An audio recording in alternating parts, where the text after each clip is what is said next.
Hi! So today I'm doing a book review of Sula by Toni Morrison. I'm reading this as part of my goal for 2014 to read all of Toni Morrison's novels. I have a video that I just filmed 5 minutes ago where I discussed what this challenge is about and how we are going to go about reading all of her books and in what order and all that jazz. So I'm going to link that down below so that you can go and check it out and join in for some fun Toni Morrison reading. Sula was published in 1973 and the edition I have is from the library and it's by Plume Books. It has about 170 pages and the writing is quite big, so it's quite a short novel. This is the second Toni Morrison book that I've read. I also read The Bluest Eye last month, so I'm going to link my review of The Bluest Eye down below. So let's jump right in. Sula is a book that takes place in Medallion, Ohio, and it's the story of two girls who grew up together and who are really good friends, Sula and Nel. Throughout their childhood, Sula and Nel are really close. So for a big chunk of the novel, we deal with their growing up and just their friendship and a certain event that really marked both of them.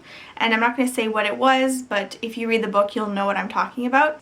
After this discussion of their growing up and about their different family situations and how different their situations are, there's a gap of 10 years and we come back 10 years later when Sula returns to Medallion, Ohio, and she is kind of reintegrated into the community and she has changed a lot and so has Nel.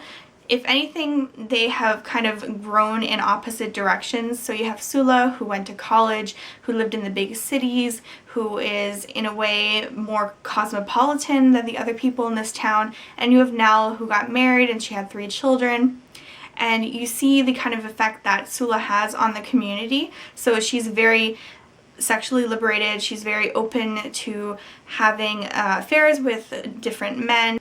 Kind of like how her mother was, but it's a bit different and the community is not very open towards her, especially the other women. And then there's a series of events that happen and it's just a really interesting look at how people reacted to Sula and also how her relationship with Nel changed throughout the course of the book. I really love the writing in this novel. This is of course my second Toni Morrison, and just like with The Bluest Eye, there are parts of this where I read a sentence and I thought, wow, this is so beautiful, or wow, this is so disgusting in a beautiful way, and I wanted to mark it all out, but because I'm using a library book, I didn't really get to mark these passages. So when I own my own copy, I plan on rereading it.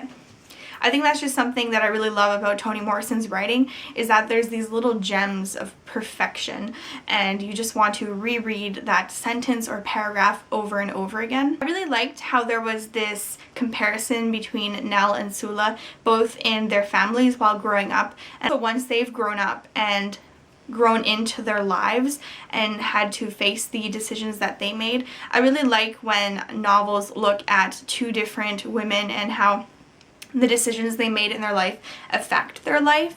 This is something that I really liked about The Easter Parade by Richard Yates.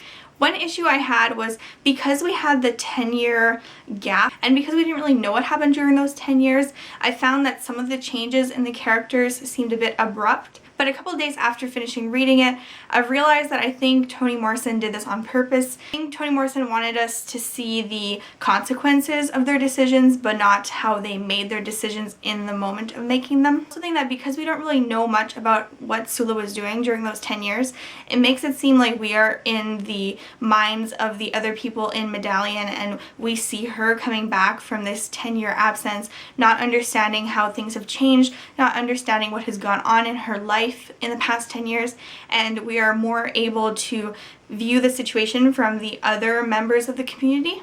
So now that I think about it, I really like that she did that, but while reading it, I thought that was a bit confusing. Several important themes in this book, for example, Sula's sexuality or Nel's decision to get married and have children, but there's also other aspects. So for example, there's a discussion about sex and the taboos related to interracial sex, especially the differences between how people view a black man and a white woman or a black woman and a white man, which are just very interesting, and they aren't discussed that much in the book, but there is hints of a discussion about this that I found really fascinating. I think that if you like The Easter Parade by Richard Yates, you will like this book.